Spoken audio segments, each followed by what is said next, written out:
আসসালামু আলাইকুম সবাইকে। সবাই কেমন আছেন? আলহামদুলিল্লাহ আমি অনেক ভালো আছি। আজকে সারাদিন আমি কী করলাম আপনাদের সাথে সব শেয়ার করব। আজকে আমার হাজব্যান্ড গরু গোশতের টিকা বানাইছে আর আমার ছোট বোন সি ফুড বানাইছে।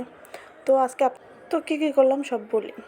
প্রথমে আমার হাজব্যান্ড গরুর বয়েলের জন্য বসায় দিছে, সাথে পেঁয়াজও দিয়ে দিছে একসাথে বয়েল করার জন্য। তো মশলা দিয়ে দিচ্ছে, গরুর গোশের মশলা দিল, আদা বাটা দিচ্ছে, রসুন বাটা দিচ্ছে, দিয়ে লবণ মানে পরিমাণ মতো লবণ দিচ্ছে, দিয়ে একটু সয়া সস দিয়ে এটাকে বয়েল করার জন্য রেখে দিচ্ছে। তো এই তো দেখতেছেন সাথে একটু হলুদ মরিচ দিচ্ছে, তারপর বয়েল করতে দিচ্ছে। তারপর ডাল ধুয়ে নিতেছে, ডাল ধুয়ে ওই বয়েল করা মাংসের ভিতরে ডালগুলো দিয়ে দিচ্ছে, দিয়ে এটাকে আবার একটু নাড়াচাড়া দিয়ে কিছুক্ষণের জন্য আবার বয়েলের জন্য রেখে দিবে। তো এই তো ঢেকে রেখে দিয়েছে। এই মাঝখানে আমার ছোটো বোন সি ফুডের জন্য কী নিছে একটু দেখে নেন। কাঁকড়া নিছে, চিংড়ি মাছ নিছে, তারপর সসেস নিছে, মাশরুম নিছে। এইগুলো নিয়ে সবগুলো আবার একসাথে বয়েল করতেছে।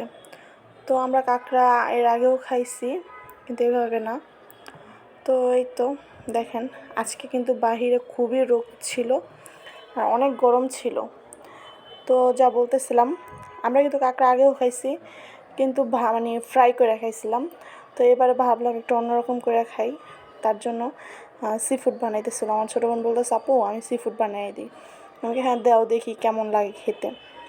তো এই তো ও সবগুলো আগে বয়েল করে নিতেছে, এক এক করে সিদ্ধ করে নিয়ে তারপর দেখা যাক। এর মাঝখানে আমার হাজব্যান্ড বলতেছে যে আমার এটা হয়ে গেছে দেখো। তো একটু দেখে নিলাম। আমার বাবা নামাজ পড়তে গেছিলো, তো এখান থেকে আবার জাম নিয়ে আসছিলো। তো দেখেন জাম ভর্তা করে আবার মাঝখানে একটু জাম ভর্তাও খেয়ে নিলাম। খেতে খুবই মজা ছিল জাম ভর্তাটা, আর গরমের ভিতরে একটু ভালোই লাগে। তো আমার বোন সি ফুড রান্না করার জন্য পেঁয়াজ, আদা, রসুন, মশলা সব কিছুই দিয়ে দিচ্ছে। এটা দেখতেছেন মশলা দিয়েছে। একটু ঝাল ঝাল হলে সি ফুডটা খেতে একটু মজা লাগবে। তো মশলা দিয়ে ও আবার একটু নাড়াচাড়া করে নিল, সাথে কিছু কাঁচামরিচও দিয়ে দিল। তারপরে এটা কি দিয়েছে, টমেটো দিয়ে টমেটো ব্লেন্ডার করে তারপরে দিয়েছে। তো টমেটোটা দিয়ে আবার একটু নাড়াচাড়া করে নিল। তো তারপরে একটু হলুদ মরিচ গুঁড়ো দিয়ে দিছে। মশলা দিয়ে আপনার ঘরে যা আছে তা দিয়েই রান্না করতে পারবেন। আমাদের ঘরে যা ছিল তা দিয়ে আমরা সি ফুড রান্না করছি। তারপরে তো একটু সয়া সস দিয়ে দিছে। তারপরে আবার একটু ভালো মতো কষিয়ে নিচ্ছে, কষিয়ে নিয়ে একটু পানি দিয়ে তারপরে কিছুক্ষণের জন্য এটা রেখে দিছিল। এখন সব এক এক করে দিয়ে দিতেছে, কাঁকড়া, চিংড়ি মাছ, সসেস, তারপরে এগুলো যা যা ওই বয়েল করে রাখছিল সব দিয়ে দিচ্ছে এক এক করে। দেওয়ার পরে এটাকে আবার একটু ভালোভাবে নেড়ে চেড়ে নিচ্ছে, মশলাগুলো জানি ভালো মতো ঢুকে, ভিতর একটু জানি মশলা যায়। তো এগুলো ভালো মতো নিয়ে নাড়াচাড়া করতেছে। নাড়াচাড়া করার পরে আবার কিছুক্ষণের জন্য রেখে দিছিল। তো এই তো দেখতেছেন ভালো মতো কষিয়ে নিচ্ছে। কষিয়ে তারপর একটু পানি দিয়ে দিল, একটু বেশি করে সিদ্ধ হওয়ার জন্য। তারপরে এটা আমি কিছু রেখে দিয়েছিলাম। এর মাঝখানে আমার হাজব্যান্ডের টিকা বানানোর জন্য বয়েল করা হয়ে গেছে। তারপরে এগুলোকে ব্লেন্ডার করে নিছে। ব্লেন্ডার করার পরে একটা বাটির বলে রাখছে, এগুলোকে সবগুলো একবার সাথে ব্লেন্ডার করে রেখে দিছে।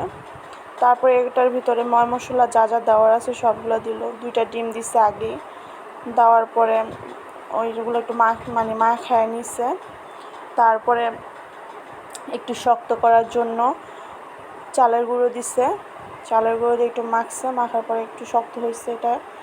এই দেখেন অনেক সুন্দরভাবে হয়ে আসছে।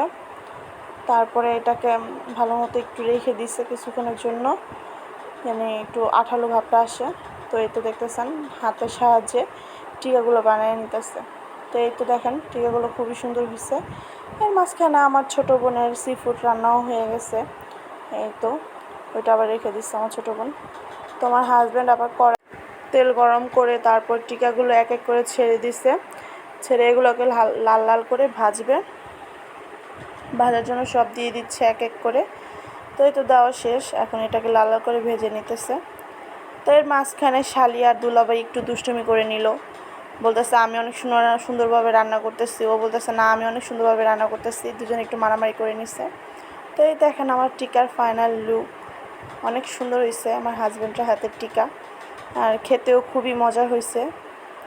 তো এই তো দেখতেছেন, আর সি ফুডটাও খুব মজার ছিল, আর মানে আমার থেকে খুব ভালো লাগছে। তো সবাই ভালো থাকবেন, আল্লাহ হাফেজ, আসসালামু আলাইকুম।